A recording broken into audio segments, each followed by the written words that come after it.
It's an important milestone, but it is no surprise. Climate scientists have been warning for years that the UK would see new record temperatures. And the reason is very simple. The greenhouse gases we create when we burn fossil fuels trap heat in the atmosphere and have been driving up global temperatures.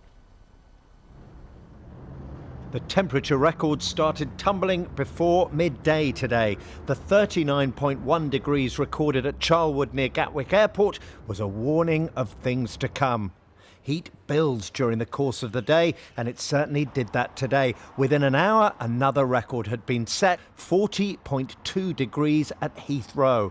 By mid-afternoon, Coningsby in Lincolnshire had edged ahead, recording a temperature of 40.3 Celsius. A total of 5 weather stations had now recorded temperatures over 40 degrees.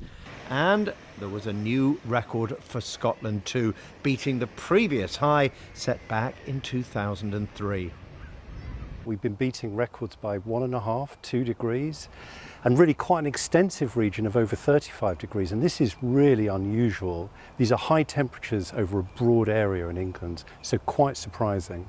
Just look how today's temperatures compared to previous records. In 1976, it peaked just shy of 36 degrees. It was 27 years before that record was broken. 16 years after that, it hit 38.7 Celsius. Just 3 years later, and we've got today's new record. Who would have thought over 40 degrees in the UK?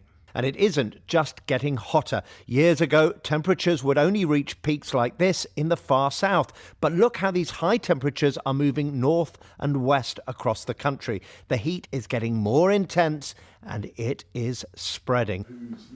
Proof, says the Prime Minister, that cutting emissions is the right thing to do.